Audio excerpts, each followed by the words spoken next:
Kita dapat berkumpul bersama melaksanakan musyawarah musyawarah yang akan mengupas tentang rapor pendidikan. Hari ini kita akan mengangkat tema diskusi bersama warga sekolah dalam menyambut perencanaan perbaikan layanan berbasis data rapor pendidikan SDN Pahlawan 2 ya. Tujuannya biar Bapak Ibu dan Bapak Ibu wali murid semuanya tahu kenapa kita berkumpul bersama pada hari ini. Kita akan meningkatkan pelayanan sekolah secara maksimal melalui perencanaan berbasis data rapor pendidikan SDN Pahlawan 2 tahun 2024. Kemudian yang kedua, untuk memberi refleksi terhadap warga sekolah mengenai pencapaian atau nilai sekolah dalam jangka waktu 1 tahun, jadi program jangka pendek ya Bu. Yang ketiga, sebagai tindak lanjut perbaikan atau peningkatan dari hasil rapor pendidikan. Ini ada 4 siklus yang mempunyai 4 tahapan. Yang pertama adalah identifikasi. Apa sih Bu identifikasi? Ya, kita akan berbicara tentang rapor pendidikan SDN Pahlawan 2 tahun 2024. Ya, yang pertama kita buka dulu refleksi. Pertama mengidentifikasi. Setelah mengidentifikasi, kita akan melakukan refleksi. Ya, berarti ada warna merah. Nah, warna merah itu akan kita buka, akan kita bedah, dan kita lakukan refleksi bersama. Ya, guna apa Bu? Guna meningkatkan mutu rapor pendidikan di tahun berikutnya. Yang ketiga, ya, benahi perencanaan.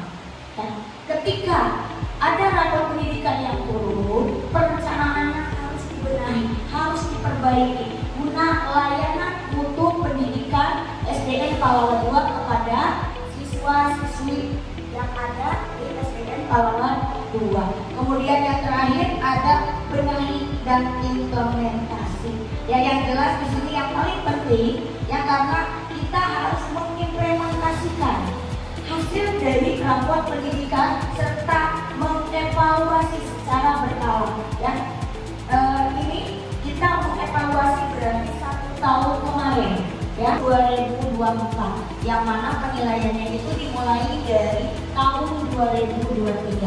Alhamdulillah, ya rapor pendidikan SDN Pahlawan 2 merupakan 20 terbaik di Kabupaten Karawang. Sehingga sekolah kita mendapatkan yang namanya bos kinerja sebesar 22,5 juta. Ya, alhamdulillah. Nah, ibu-ibu, marilah kita lihat ya. Di sini ada penurunan, ya. Ada beberapa penurunan, tapi ini tidak terlalu signifikan. Jadi turunnya hanya sedikit, tapi tetap kita masih terbaik 20 besar Kabupaten Karawang. Yang pertama ada literasi. Di literasi di sini ada penurunan 1,06%, ya. Bapak Ibu, ini adalah gambaran rapor pendidikan secara keseluruhan. Ya, ada 3 prioritas dari SDN Pahlawan 2 untuk memberikan perbaikan layanan kepada semua warga sekolah, yaitu di bidang literasi, ya, iklim keamanan sekolah, dan satu lagi pembelajaran. Yang lainnya alhamdulillah masih stabil dan ada kenaikan. Tapi penurunan ini tidak menjadikan suatu hal yang menakutkan, karena penurunannya itu hanya sedikit. Mari kita lihat dan kita buka rapor pendidikan SDN Pahlawan 2. Kemampuan literasi ini presentasi yang didapat oleh SDN Pahlawan 2 adalah 93%, 93,33%. Ya, ini peserta didik sudah mencapai kompetensi minimum. Berarti ini sudah baik ya Bu, tapi masih harus ada perbaikan karena kita belum 100. Ya, nah kita lihat peringkat atas ya. Kita masih masuk di peringkat atas ya, di mana 1 sampai 20%. Di sini kita masih salah satu SD terbaik di kabupaten. Kemudian ya, secara nasional juga kita masih di peringkat atas. Mari kita buka akan masalah kenapa sih kok kita dapat segitu, apa sih yang perlu kita perbaiki. Arti capaian rapor pendidikan di bidang literasi yaitu yang pertama ya, Ibu bisa lihat kompetensi membaca teks informasi itu jumlahnya 70,46% ya, dari angka 100. Kemudian kompetensi membaca teks sastra 71,17% dari 100. Ini masih baik Bu, jangan khawatir. Tapi ini masih perlu perbaikan ya. Nah, yang pertama prediksi dan perbaikan pembelajaran oleh guru ya. Apa saja yang sudah dilakukan oleh guru-guru SDN Pahlawan 2 ya. Yang pertama SDN Pahlawan 2 sudah melakukan pembiasaan 15 menit sebelum masuk kelas. Anak di situ diharuskan berliterasi. Jadi sebelum belajar ada 15 menit anak melaksanakan literasi bersama di dalam kelas. Kemudian ada pembiasaan lagi, pembiasaan di hari Selasa yang dilakukan oleh tim literasi ya. Di kita ada program serasi yang mana mungkin di sini harus lebih dimaksimalkan kembali ya. Nah, ini masih baik ya Bu. Kemudian kepemimpinan instruksionalnya juga masih baik, masih di peringkat atas. Kualitas pembelajarannya juga masih baik. Ini masih bidang literasi ya. Nah, mari berhenti dan berpikir sejenak. Seberapa sering guru dan tenaga pendidik membahas hasil asesmen literasi murid bersama? Ya, dukungan apa saja yang sudah diberikan satuan pendidikan saya untuk meningkatkan kemampuan literasi murid ini? Ya, mungkin ada yang bisa menambahkan dari guru apa yang sudah kita lakukan. Belajar semua. Jadi tiap hari itu walaupun ada pelajaran matematika, ada pelajaran apa saja, tapi tetap ada literasi. Diadakan literasi tiap hari di kelas. Kemudian ada lagi dari Bapak Ibu guru di program literasi. Saya coba akan menjawab dari program literasi, di mana sekolah kita program yang dinamakan Estrasi. Di dalam Estrasi ini tidak terbatas hanya narasumber sebagai guru saja yang memberikan materi, tetapi kami melibatkan siswa-siswi untuk menceritakan baik itu legenda ataupun dongeng ataupun sastra lainnya, dengan tujuan anak-anak semua yang pertama menyukai terlebih dahulu apa itu tentang literasi, dan setelah menyukai baru anak membiasakan diri sehingga gemar untuk membaca, dan ini meningkatkan tentunya literasi yang ada di rapor pendidikan. Berarti baru ada 2 ya pembiasaan di SDN Pahlawan 2. Tapi kenapa rapor pendidikan kita mengalami penurunan?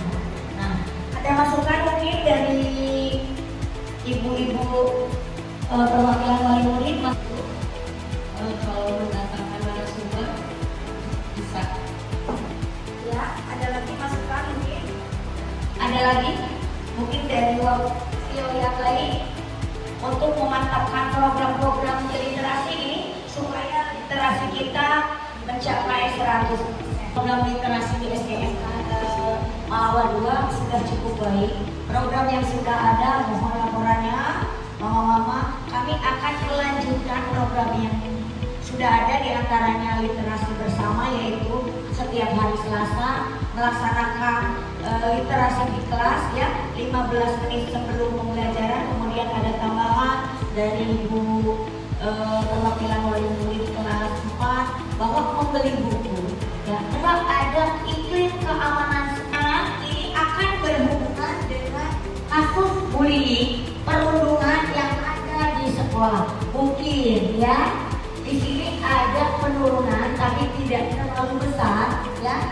Nih, di sini ada penurunan 2,62% dari tahun 2023. Alhamdulillah di sekolah kita sudah terbentuk ya, tim PPPK yang diketuai oleh Pak Edi ya, dimana di sini kita akan memaksimalkan semaksimal mungkin keberadaan tim ini. Tim ini yang akan langsung turun ke lapangan sehingga kasus perundungan ya, pembulian yang terjadi di sekolah kita tidak akan berkepanjangan, bahkan bisa diminimalkan ya. Mari kita buka sama-sama ya, Bapak Ibu, apa sih yang perlu kita perbaiki? Di sini ada iklim keamanan satuan pendidikan ya.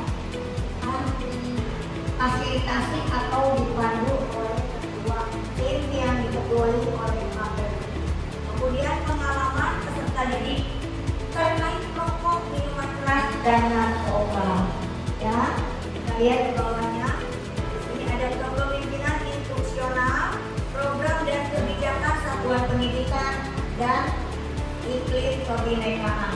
Ya, di sini ada nih program dan kebijakan satuan pendidikan, ada penurunan sedikit ya. Nah, untuk masalah iklim keamanan sekolah, kira-kira ya ada masukannya nggak dari mama-mama untuk perbaikan supaya kita tidak mengalami penurunan di tahun berikutnya? Dari saya sebagai guru agama Islam, saya akan memberikan pertama edukasi dulu bahwa akhlakul karimah itu sangat penting, dan kedua saya akan memberikan solusi bagaimana saya akan memberikan eskul BTI agar anak-anak di SDN Pahlawan 2 hatinya tersirami dengan ayat suci Al-Quran sehingga ia tidak akan mampu atau misalkan ia tidak akan melakukan tindakan-tindakan yang tidak seharusnya. Prioritas ketiga ya, yaitu kualitas pembelajaran. Kualitas pembelajaran ini ada penurunan. Ini lumayan banyak Bu, 6,83% dari tahun 2023. Apa saja sih akar masalahnya yang harus diperbaiki? Yang pertama, metode pembelajaran. Insya Allah Bapak Ibu, guru-guru SDN Pahlawan 2 setiap bulan selalu saya observasi bagaimana cara menggunakan metode pembelajaran dan media pembelajaran yang diterapkan di SDN Pahlawan 2 ketika guru kami sedang membersamai anak-anak di dalam kelas. Dan ini untuk Bapak Ibu gurunya lebih berinovasi, lebih berkreasi, misalnya melakukan pembelajaran di luar ruangan ya, bentuk apapun inovasinya, yang penting kita melaksanakan walaupun sedikit ada perubahan ya Bapak Ibu guru, ada progres. Kemudian ada dukungan psikologi kembali. Yang ketiga ada manajemen kelas. Bapak Ibu guru perlu lebih memanage kelasnya masing-masing, misalnya dengan melaksanakan secara maksimal kesepakatan kelas. Yang itu kesepakatan kelas itu penting sekali Bu ya, karena kesepakatan kelas dibuat secara bersama-sama antara guru dengan siswa, bukan tiba-tiba kesepakatan kelas itu ada di tembok ya. Mari kita lihat. Nah, metode pembelajaran artinya praktik pengajaran yang bertujuan untuk membimbing dan mendukung peserta didik dalam membangun pemahaman atau pengetahuan baru ya. Nah, bagaimana nih cara mengukur capaian indikator ini ya? Berarti dengan cara Bapak Ibu guru lebih meningkatkan inovasi, kreativitas Ibu dalam pembelajaran di kelas, sehingga anak tidak merasa jenuh ya Bu. Ketika belajar, anak itu tidak akan merasa jenuh dengan metode-metode yang update masa kini, misalnya kayak STEAM ya, itu kan lebih menarik minat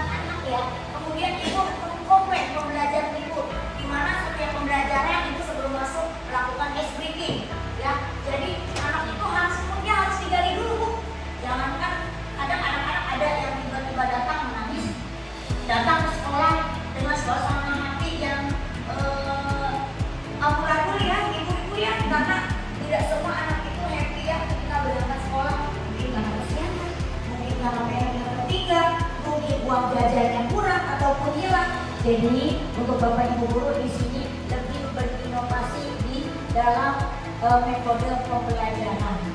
Kemudian yang kedua ada dukungan fisiologi. Ya, di sini praktek pembelajaran dengan melihat pemenuhan peserta didik. Nah, misalnya seperti ini ya Bu. Jadi dia merasa berkompeten dan dihargai sebagai bagian dari kelas. Ya Bu, jadi bukan guru yang ngomong, bukan zamannya lagi, tapi student center. Jadi anak yang berkreativitas. Biarkan anak melakukan apa yang dia mau, apa yang dia bisa, tapi masih di dalam pengawasan kita dengan aturan-aturan yang kita tetapkan.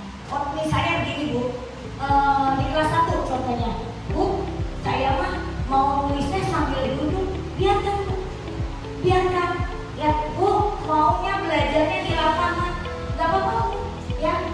Kita membiarkan mereka, tapi masih dalam pengawasan kita. Yang lebih berinovasi itu akan lebih menyenangkan. Kemudian yang ketiga ada manajemen kelas. Ya, di sini praktek pembelajaran, melihat proses perilaku peserta didik dan pemusatan perhatian terhadap aktivitas tugas yang relevan. Seperti yang saya bilang tadi Bu, ya, student center. Ya, itu kita harus mulai dari situ, dari hal yang paling kecil. Kemudian bagaimana nih cara mencapai indikatornya? Nah, di sini untuk keteraturan suasana kelas dan disiplin positif di survei lingkungan belajar. Alhamdulillah, acara ini sudah berjalan dengan lancar. Jika ada salah-salah kata, saya mohon maaf. Wassalamualaikum warahmatullahi wabarakatuh.